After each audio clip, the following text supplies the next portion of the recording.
Mourad, bonjour. Bonjour. Merci de nous accueillir dans ton nouveau chez toi. Ouais, c'est pas encore fini. C'est pas encore fini. Pas encore fini. Hier 83 Football Club, c'est ça? Voilà, c'est un peu mon camping-car en attendant. Bon. Hier 83 Football Club. Hier 83. 83, tu y tiens, hein? Oui, parce que c'est notre identité. Moi, je sais que quand je suis à Paris, que je vois une bagnole, il y a marqué 83, je dis c'est une voiture de chez moi. Je sais pas de quelle ville elle est, mais parce qu'il y a marqué 83, c'est de chez moi. Mourad, 61 ans. Ouais. L'âge de la retraite est toujours pas arrivé pour toi, hein? Oh, j'y ai pensé, mais une fois j'ai réfléchi à une définition de qu'est-ce que c'est qu'avoir réussi. Et j'en ai trouvé une que j'aime bien, alors qui n'est pas une vérité absolue, mais pour moi avoir réussi, c'est ne plus avoir besoin de bosser et aller bosser quand même. C'est-à-dire qu'on choisit ce qu'on fait. Donc c'est un petit peu ce que je me suis dit, ma retraite, c'est de choisir ce que je fais. Mais bon, ça fait quelque part, allez, ça fait 30 ans, un peu plus de 30 ans que je suis à la retraite, parce que depuis 30 ans, je choisis ce que je fais. Je me dirais, parce que je n'ai jamais fait les choses pour gagner de l'argent, j'ai toujours fait des choses, je me suis toujours posé la question de savoir qu'est-ce que j'avais envie de faire. Et il se trouve que quand on fait ce qu'on a envie de faire, et si on ne la fait pas trop mal, ben ça ne va pas trop mal. Tu vois, on m'a parlé un peu de hier 83 Football Club.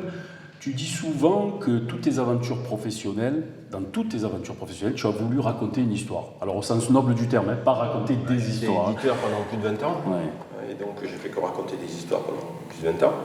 Ce à quoi certains pourront rétorquer qu'il n'y a pas longtemps, j'en ai raconté une aussi, mais bon. Mais ouais, non, et puis surtout, je suis venu pour vivre une aventure collective hier. Ce que je dis pas souvent, je ne suis pas tout seul, j'ai des associés, et tout ce que j'ai fait dans ma vie, je l'ai fait tout seul. Et donc, j'ai connu des joies et des peines de façon solitaire. Et là, je me suis dit, comment ça fait quand on est plusieurs à vivre la même chose? Et c'est ce dont j'avais envie dans cette expérience. Et puis bon, je reconnais que la page blanche, c'est quelque chose qui est excitant, parce que bon, là, on part de zéro. Quand j'ai récupéré le RCT, c'était pas loin de zéro, c'était un club en Pro D2, il n'y avait rien. On ne savait même pas ce que c'était qu'un partenaire, on ne savait pas ce que c'était qu'un bureau, et voilà, on a tout construit. Et là, j'ai envie de faire un peu pareil. Alors, je ne sais pas si j'y arriverai, mais en tout cas, je suis dans une bande, et ce n'est pas une bande à moi tout seul, comme dirait Renaud. Je suis dans une bande qui a envie de faire de belles choses et qui a envie de vivre des sensations communes très fortes. Le storytelling avec le RCT, tu l'avais déjà en tête au moment où tu l'as repris. Est-ce que... Non, ça serait mentir. C'est aller un peu au-delà de ce que je pensais. D'abord, je n'avais pas en tête de rester aussi longtemps, je n'avais pas en tête de gagner la Coupe d'Europe autant de fois, j'avais en tête de monter en top 14, ça oui. Et puis le reste, je ne l'ai plus maîtrisé. Mais après, j'ai compris que je devais construire ce club, j'ai compris le potentiel, puis j'ai compris surtout qu'il fallait mettre ce club à la hauteur du rugby professionnel, ce qui n'était pas encore le cas. Ce club avait un passé, mais n'avait pas d'avenir. Voilà. Et puis voilà, c'est la suite de l'histoire, je ne vais pas m'y éterniser. Non, on va y revenir un petit peu tout à l'heure. Mais du coup, quelle est l'histoire que tu aimerais raconter avec le hier 83 Football Club? Bon, on a vu le RCT, tu l'as dit, c'est allé au-delà de tes espérances. Mais on va dire que quel est le plafond de tes espérances que tu aimerais te... Hier est une ville de 60 000 habitants. Villarreal, qui vient de gagner la petite Coupe d'Europe, est une ville de 20 000 habitants. Voilà. Donc si j'en suis la logique mathématique, c'est de faire 3 fois mieux. Mais c'est pas gagné. C'est pas gagné. Aujourd'hui, quel est le quotidien de Mourad Boudjelal? À quoi ça ressemble une journée de Mourad Boudjelal? Je viens ici environ plusieurs heures par jour. J'essaie de venir tous les jours. Et je structure aujourd'hui énormément toute la partie partenariat, hospitalité, mais aussi la partie sportive, le recrutement, faire en sorte qu'il y ait des structures plus professionnelles, parce que par exemple ici il n'y avait pas de structure d'entraînement, il n'y avait pas de médecin, il y avait un kiné qui venait 1 heure toutes les semaines, c'est tout ça que je mets en place. Il y avait un entraîneur des gardiens qui entraînait les gardiens quand il n'avait pas autre chose à faire, alors là il est à plein temps, donc c'est mettre en place une structure qui ressemble à un club professionnel. Il y a 25 contrats de mecs qui ne jouent plus qu'au foot, alors qu'avant il y avait des contrats il y avait des joueurs qui faisaient jardinier le matin et footballeur l'après-midi. Voilà, donc ça, c'est pas possible. Donc c'est tout ça qu'il a fallu mettre en place. Et puis aussi, donner une identité au club, une identité visuelle qu'on a changé, refaire des choses au stade, puis penser à l'après. L'après, c'est le stade. Donc on travaille aujourd'hui sur le projet d'agrandissement, parce qu'on sait très bien qu'ici, ça sera trop petit. On passe pas sa vie dans un camping-car, c'est clair. Et à côté de ça, j'ai des activités diverses et variées qui font que je suis 2 à 3 fois par mois à Paris. Voilà. Et en parallèle, parce que j'ai une autre activité dont je ne peux pas parler pour l'instant, non pas qu'elle soit illégale, mais bon, on en parlera en temps voulu, où je m'en régale aussi. Et j'essaie de faire les deux, plus différents médias que je fais. Voilà mon quotidien. Une des recrues retentissantes lorsque tu es arrivé au club, au mois de février, il me semble, fin février, c'était l'arrivée de Nicolas Anelka en tant que directeur sportif. On peut dire que ça fait pchit. Qu'est-ce qui s'est passé? Tu peux nous en dire deux mots? Ce qui s'est passé, c'est d'abord ça ne vous a pas échappé qu'il y a un virus qui pourrit la vie de tout le monde depuis bientôt 2 ans sur cette planète. Et que donc c'est difficile de voyager, c'est difficile de communiquer, c'est difficile d'avancer quand on ne se voit pas. Et je ne suis pas un adepte du télétravail. Donc on ne se voyait pas beaucoup et on faisait beaucoup de téléphones. Et j'ai trouvé que ce n'était pas possible de construire un projet et une relation de cette façon-là. Donc on en a donc comme un accord, on s'est dit ça ne va pas le faire. Tout simplement, ça ne va pas le faire. Donc, Nicolas Anelka était d'accord pour dire que ça ne marchait pas bien, donc c'était pas la peine d'insister. Mais bon, ça n'a pas été totalement négatif. J'ai appris des choses. J'ai appris des choses avec lui qui m'ont servi par la suite. Voilà, donc c'est tout, mais il n'y a pas eu de. J'ai même pas eu l'occasion de perdre des matchs pour pouvoir le virer, puisqu'on n'a pas joué. Mais il ne s'est rien passé d'autre que ça. Tu as répété au cours de dernières interviews, depuis que tu as pris la présidence du club, que tu es arrivé dans tes petits souliers avec modestie, que c'était une année d'apprentissage. Est-ce que déjà tu vois des choses dans le milieu du football qui t'étonnent? Et est-ce que tu penses que ton apprentissage dans le milieu du football va être aussi compliqué, aussi long que dans celui du rugby? Ou est-ce que ton expérience dans le rugby, justement, va pouvoir... Ça sera moins long, parce que dans le rugby, je partais vraiment de zéro.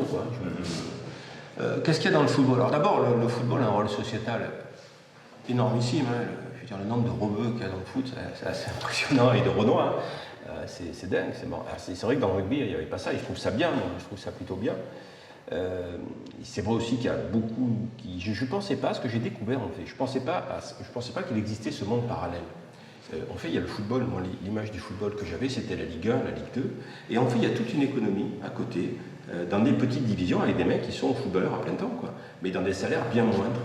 Et moi, je pensais qu'en fait, l'économie s'arrêtait à la Ligue 2, un peu la nationale, mais qu'au-delà, il y avait. Et non, il y a une vraie économie dans ce qu'on appelle le monde amateur, mais qui n'a d'amateur que le nom. Et il y a des gens qui n'auront jamais fait leur carrière en Ligue 1, en Ligue 2, mais qui sont footballeurs professionnels, dans des salaires qui n'ont absolument rien à voir, qui sont des salaires du monde normal, Et c'est un choix de carrière, et voilà, c'est ce que j'ai découvert en fait. Je pensais que quand on allait dans le foot, c'était pour gagner $1 million par mois, ou on n'y allait pas. Voilà. Et il y a des gens qui vont dans le foot pour gagner le SMIC, et qui font leur carrière pendant 5, 10, 15 ans, qui préfèrent gagner un SMIC en jouant au foot, qu'en étant dans un bureau. Je trouve ça bien. C'est le moment où l'économie du sport et l'économie réelle se rejoignent. Voilà. Une sorte un de tes premiers coups d'éclat quand tu es arrivé à Toulon, c'est de faire venir l'un des meilleurs, ou voire le meilleur joueur du monde à l'époque. Maga, oui, c'était le meilleur joueur du monde. Oui, c'était le capitaine des All Blacks. Il était en pleine forme. Comment tu vas faire dans 2 ans avec hier pour faire venir Léo Messi? Tu vas t'y prendre de la même manière? J'ai pensé, alors on a d'abord pensé à Mbappé, mais bon, je suis comme tout le monde, quand il a raté le pénalty, je dis bon, mais je ne ferai pas d'offre, parce que ça m'a. Mais Léo Messi, peut-être qu'il sera à la retraite, donc ça sera dommage. Mais non, on va d'abord essayer de grandir tranquillement. Je ne me mets pas de pression. J'ai passé 15 ans à me torturer au bord d'un terrain. Et j'ai décidé de ne pas revivre ça. Donc j'y vais tranquillement. Voilà, je ne me mets pas de pression. Il se passera ce qui se passera. Je crois que j'ai plus rien à démontrer. Et c'est peut-être comme ça que ça marchera. Mourad, on parle souvent de toi comme d'une grande gueule, d'ailleurs. J'y suis. Qui est, grande gueule, de RMC. Quelle est la part de folklore, quelle est la part de théâtralité et quelle est la part de naturel dans ce personnage Mourad médiatique, le personnage médiatique que l'on voit et que l'on a parfois... Je ne pense pas qu'il y ait du théâtre. Moi, je suis dans l'impro total. Je veux dire, je prépare rien. Mais c'est lié à ma culture. Ma culture, c'est d'abord, j'ai eu la chance d'avoir une partie de ma vie, et encore aujourd'hui, où j'essaie d'être très ouvert au monde de la culture, et j'en suis heureux. Mais c'est aussi au fait que j'ai toujours été indépendant. Donc, je ne suis pas dans le consensuel. Je dis ce que je pense, Et même des fois, je dis ce que pensent d'autres et qu'ils n'osent pas dire.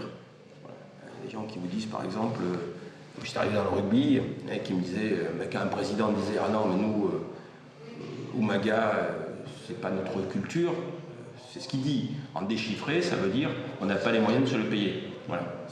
Il vaut mieux dire, c'est pas ma culture, que dire que je ne suis pas capable de créer l'économie pour me le payer. Et souvent, dans ce monde, je veux dire, à l'instant du monde politique, je veux dire, les gens ne disent pas ce qu'ils pensent, les gens disent ce qui est bien de penser. Voilà. Et moi, je pense qu'à partir du moment où on ne dit pas vraiment ce qu'on pense, c'est une forme de prostitution. C'est une forme de prostitution parce qu'on se prostitue pour la bien-pensance. Justement, le milieu du rugby, le monde du rugby est un milieu très conservateur, on a l'habitude de dire. Je les ai un peu bousculés. Voilà, tu as détonné. Tu as détonné, notamment quelques punchlines célèbres dont on se souvient. Ça t'a valu quelques passages à la caisse aussi. Et beaucoup suspendu, mais alors c'est très marrant, j'ai été suspendu sur des choses qui après devenaient réglementaires. Par exemple, je me rappelle, j'ai pris une amende parce qu'on a mis une pub sur le cul des shorts. Et un mois après, ils s'étaient rendu compte que c'était le meilleur emplacement, et les clubs disaient c'est celui qui se vend le mieux.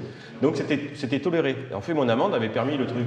J'ai été suspendu 1 mois ou 2 mois, je ne sais plus, parce que j'étais sur le banc. Et 1 an après, le président de la Ligue qui m'avait suspendu était sur le banc, parce que c'était toléré. Donc, voilà, des choses comme ça. Ouais, justement, c'est le sens de ma question. Est-ce que tu penses que tu as laissé un héritage, Mourad Boudjelal, après ton passage dans le rugby? Est-ce que le milieu, le monde du rugby, finalement, n'a plus été le même après déjà, je l'ouragan Mourad? Quand Cyril Linette a déclaré, lors du passage des droits télé de 35 millions à pas loin de 75 millions, je crois, quand il a dit « Nous n'achetons pas les droits du top 14, mais nous achetons les droits de Toulon », voilà, le passage, il est là déjà. On a popularisé le rugby, je veux dire, tout le monde regardait Toulon, parce qu'on a rempli des stades de partout, donc on a créé une économie dans les clubs. Là où on allait, c'était guichet fermé, c'était la réception de l'année, on a créé l'engouement. Donc j'espère que, à l'instar de Max Guazzini, qui j'ai une admiration, on a fait passer une dimension au top 14. Il n'y avait pas toutes ces stars dans le top, c'était pas ce championnat d'étoiles, de stars et tout. Alors maintenant, on parle de GIF, ce qui est très bien. Mais moi, à l'époque, quand je suis arrivé au RCT, la question que je me suis posée, c'est comment faire gagner le RCT, pas comment faire gagner l'équipe de France. Mon problème à moi, c'était de faire gagner Toulon. Voilà. Donc j'ai fait avec les moyens de bord, c'est-à-dire on a pris des produits finis, ce qu'on appelle des produits finis. Et vu que les meilleurs joueurs français étaient squattés par d'autres équipes, j'ai fait venir des joueurs étrangers. Et puis je trouvais magique de faire venir des joueurs qu'on a vus qu'à la télé. Je trouve que c'est plus fort pour le public de voir des mecs qui viennent de loin. Tu vois un acteur français, tu vois Lelouch par exemple, moi je l'ai croisé quelques fois, c'est bien, c'est un super acteur. Mais demain, tu tombes sur Tom Cruise, c'est pas pareil. Toi, tu sais que voilà, il n'y a pas cette proximité, ça fait loin. Voilà. Je pense que pour les joueurs, c'est un peu pareil. Et justement, les paillettes dans les yeux, au moment de la signature de Tana Umaga ou de Johnny Wilkinson, c'était le petit Mourad qui réalisait des rêves. Comment tu te pensais pour y croire? Comment tu avais vécu ces passages, des étapes, des paliers qui ont été franchis en termes médiatiques? Je n'ai pas réalisé que c'était facile. Parce qu'à un moment donné, tout le monde peut le dire à Toulon. Quoi. Mais alors, le problème, c'est que tu vois, c'est les histoires que tu vis comme ça, qui sont fortes, tu les vis après. Sur le moment, tu ne profites de rien. Je regrette énormément de matchs où il y avait des tribunes remplies de Toulonnais pour des phases finales, où la seule question que je me posais, c'est est-ce qu'ils ne vont pas être déçus au lieu de profiter de l'ambiance, des trucs. Donc non, je ne me suis pas posé ce genre de questions. Tu es pris dans une espèce de train. Il n'y voit pas un rapport avec Tom Cruise et Mission Impossible, parce que je n'ai pas, même si j'ai sauté au bout de 15 ans, tu es pris dans une espèce de train où les questions que tu te poses, c'est est-ce que tu vas gagner, est-ce que tu vas perdre, est-ce que tu vas tenir ton budget, est-ce que si, est-ce que ça, voilà. Mais tu es omnibulé par cet ensemble de choses, comment évoluer, comment avancer, mais tu ne pas ce genre de... Tu ne profites pas en fait. Je veux dire, c'est comme celui qui imagine qui va monter sa boîte et la réussite, à un moment donné il se voit assis sur un fauteuil, en ayant réussi. Mais ce moment, il n'existe jamais, parce que le temps ne s'arrête jamais. Le temps n'est jamais arrêté, ça fait qu'avancer. Donc les images à l'arrêt, ça n'existe pas, malheureusement. J'ai écouté, avant de venir, j'ai écouté une émission qui était très bien avec Yves Mérens, Côté Sport, je crois. Et tu parlais de ces fameuses 50 secondes. Et c'est peut-être le seul moment où tu dis où tu as réellement arrêté, le temps s'est arrêté. Et où tu as figé le bonheur, en fait. Tu as capté le bonheur. C'est les 50 secondes que j'étais venu chercher, quoi. Et que j'ai eu. Et c'est à ce moment-là que l'envie est passée. Oui, c'est pour le doublé. Je me rappelle contre Castres, on menait de 8 points, si mes souvenirs sont bons, ou de 9, je ne sais plus. Enfin, on menait de 2 marques. Voilà, c'est ça, c'est 2 marques. Et puis bon, voilà, le temps passait, et à un moment, on est à 50 secondes de la fin, et je sais qu'il est impossible de marquer 2 fois en 50 secondes. Donc je me dis, voilà, on a fait le doublé. C'est Coupe d'Europe et championnat. Et là, le match, tu t'en fous. C'est le nectar, il y a que le nectar. Ouais, tu t'en fous. D'abord, la première chose, c'est d'aller voir les tiens, quoi. Enfin, les tiens, c'est les Toulonnais. Et puis, c'est 50 secondes, ça va toi, parce que tu sais d'où tu viens, quoi. Et tu sais ce que tu es en train de faire, c'était juste impensable, impossible, quoi. Voilà, donc c'est 50 secondes. 50 secondes de véritable bonheur. Sur 15 ans, ça fait pas beaucoup, quoi. Non, mais bon, elles étaient intenses. Elles étaient intenses. L'heure n'est pas au bilan, donc ma question n'y voit pas une quelconque. Mais si tu te retournes un peu, tu regardes un peu dans le rétroviseur, quelle est la chose dont tu es le plus fier? Fatalement, la chose dont je suis le plus fier, c'est d'être revenu un jour dans ma ville avec 70 000 personnes dans la rue et de pouvoir dire, 22 ans après, mesdames, messieurs, voilà le bouclier de Brennus. Puis la Coupe d'Europe aussi, au passage. Voilà, c'est quand tu mets ta ville dans la rue, je veux dire, tu te dis, voilà, je l'ai fait, maintenant, suivant, hein, mais moi c'est fait, et tu te sens soulagé parce que tu t'es donné une mission qui était importante, et le fait de l'avoir réussi, ça te soulage. Tu te dis, maintenant, je peux, même si je me plante derrière, j'ai fait ce que j'avais à faire. Et est-ce qu'à ce moment-là, le petit Mourad, enfant, il est venu sur le coin de ton épaule en te faisant un clin d'œil, en te disant bravo mon homme? Quand j'étais là-haut à la mairie, comme j'étais en bas en 92 quand ils ont gagné et en 87, la première chose à laquelle j'ai pensé, c'est que c'est marrant, vu d'en haut, voilà comment ça fait les gens d'en bas, quoi. J'ai pensé à ça. Mais après, non, parce que je ne parle pas du petit Mourad, je suis toujours le petit Mourad, tu sais. Comme le dit Youssoufa, vieillir est une obligation, grandir est un choix. Et moi, j'ai fait le choix de ne jamais grandir.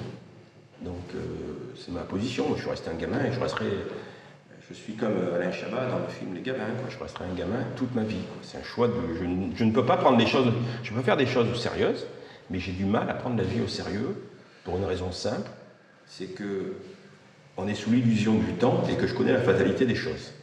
Et quand tu connais la fatalité des choses, quand, comme moi, tu n'es pas croyant en grand-chose, parce que tu te dis, s'il y a un monde parallèle, où sont les milliards et milliards et milliards et milliards de personnes qui sont nées depuis le début de l'humanité, parce que ça fait quand même du monde, quoi. Ou alors mais oui, et simplement, si on considère qu'on est une micro-puce, qu'on ne donne pas d'importance à sa personne et à sa vie, parce que croire, c'est donner de l'importance en disant ma personne a une présence importante par rapport à... Donc non, mais ça c'est que des conneries pour moi. Donc je connais la fatalité et j'ai beaucoup de mal à me dire quand on connaît cette fin, c'est-à-dire le silence à tout jamais, la perte de la conscience à tout jamais, comment prendre ces moments où tu as la conscience au sérieux?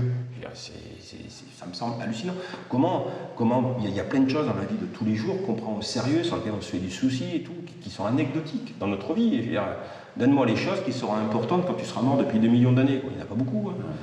Voilà. Donc je ne prends pas la vie au sérieux parce que je n'ai aucune...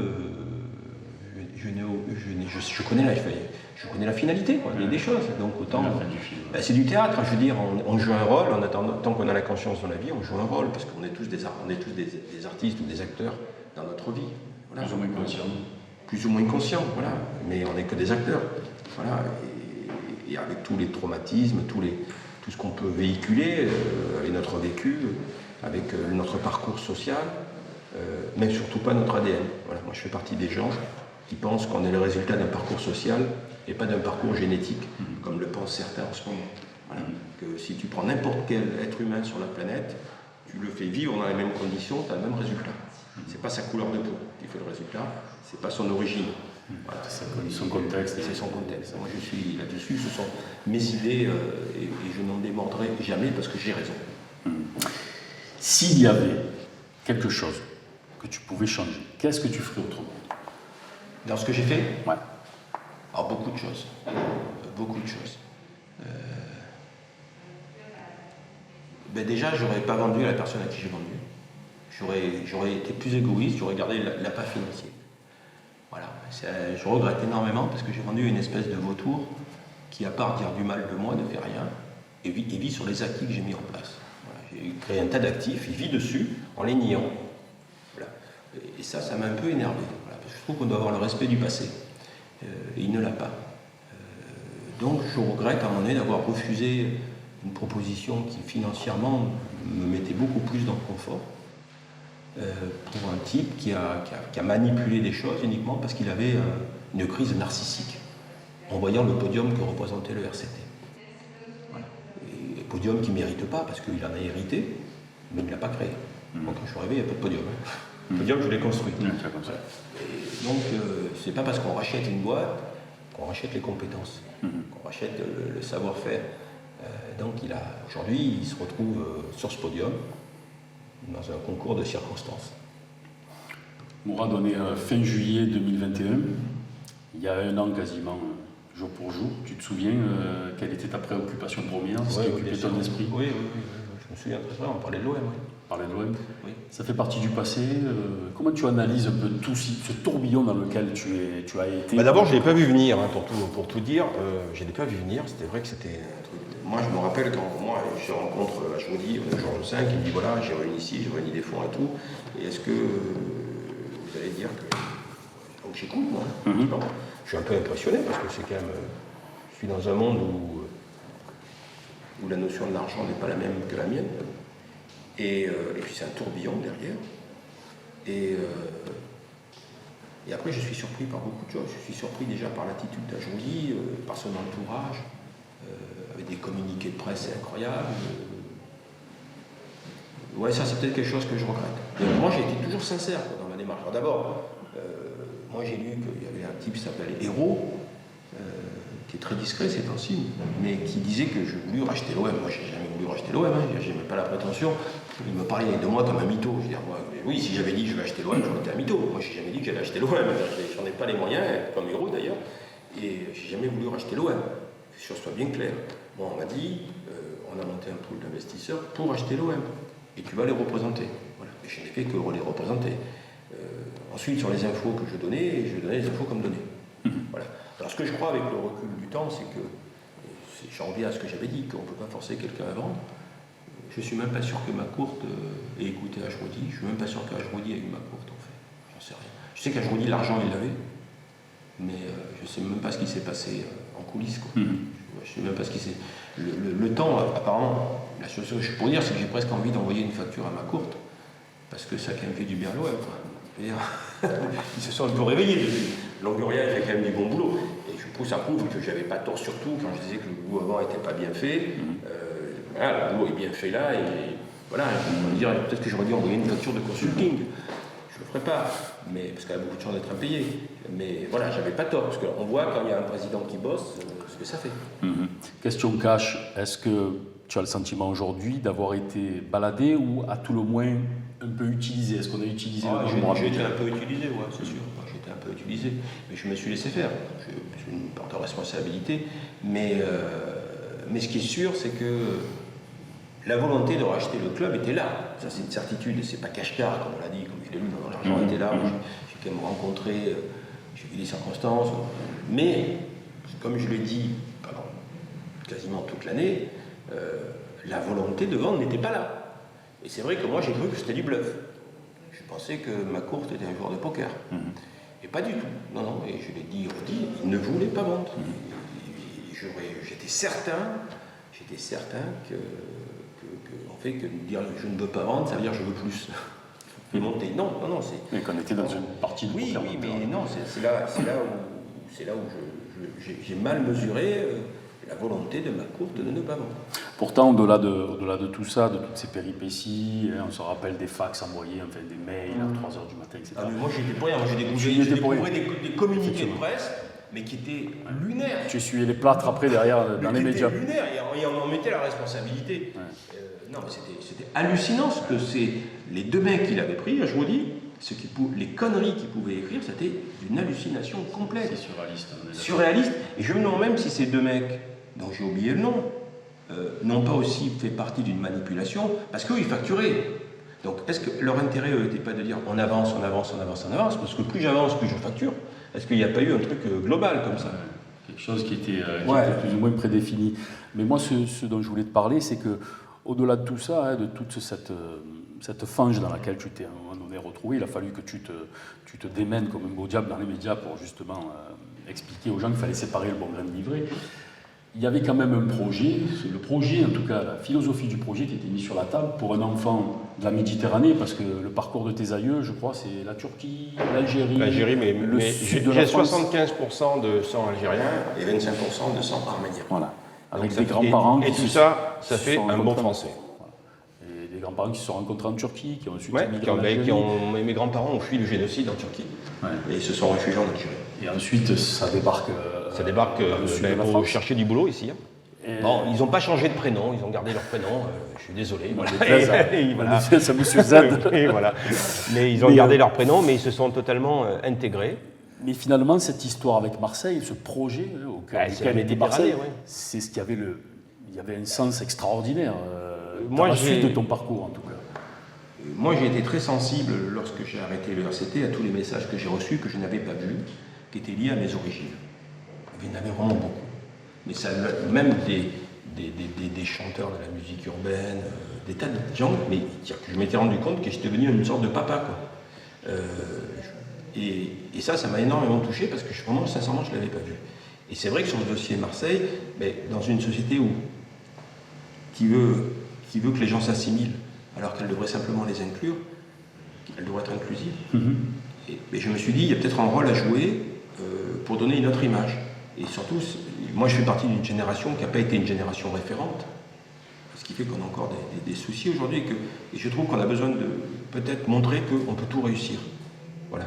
Et Marseille, c'était la plus belle ville pour ça, parce que Marseille a réussi quelque chose que la France n'a pas réussi. Je veux dire, dans les cités à Marseille, les mecs ils me disent je suis Marseillais.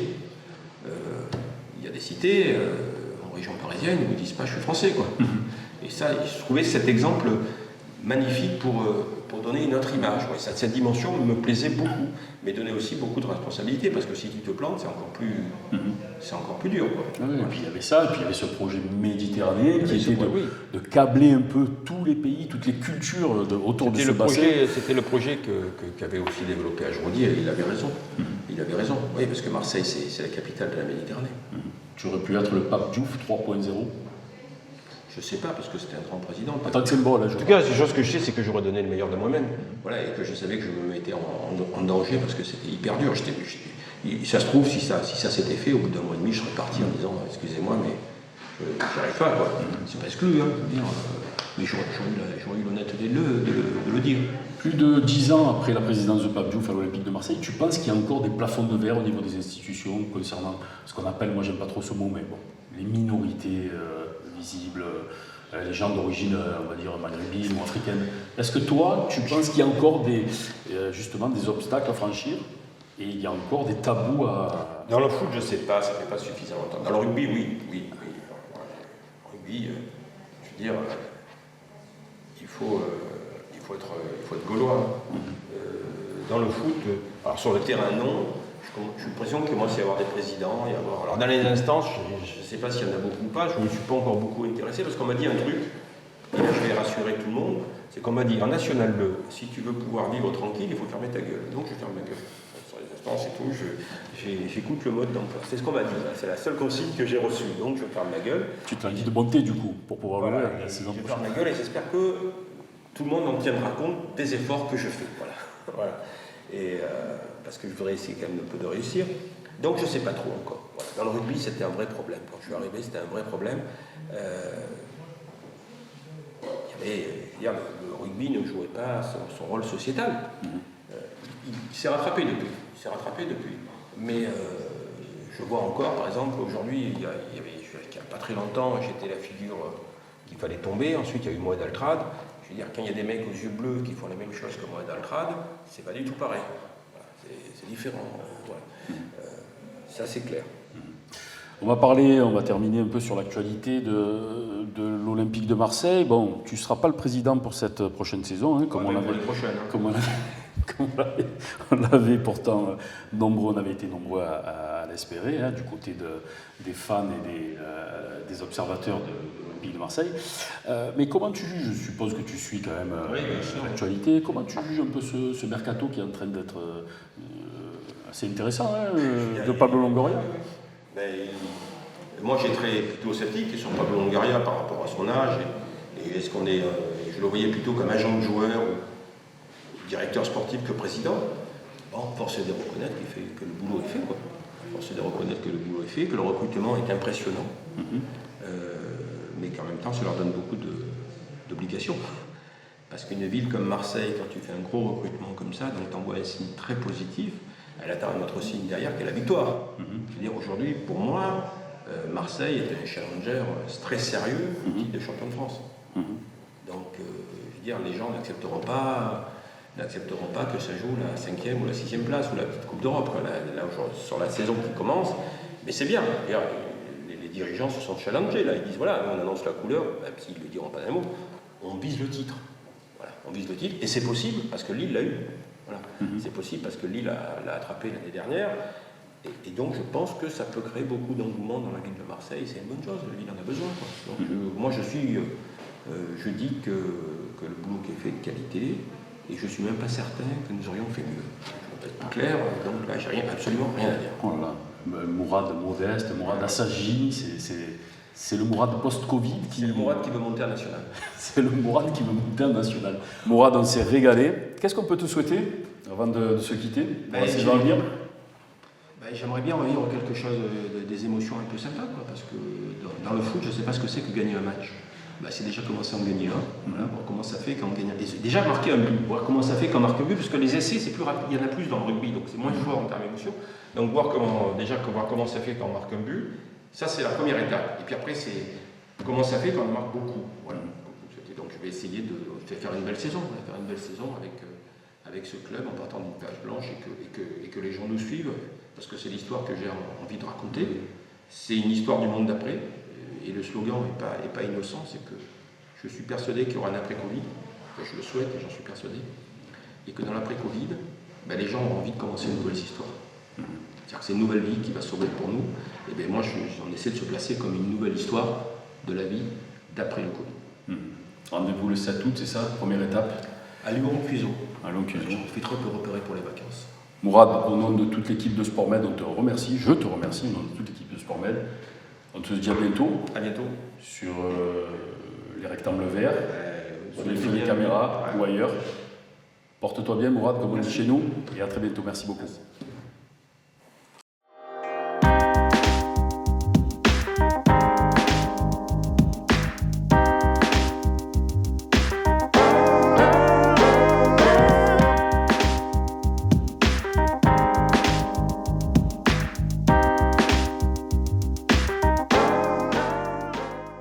Ça vous allait ? Ah, c'est top.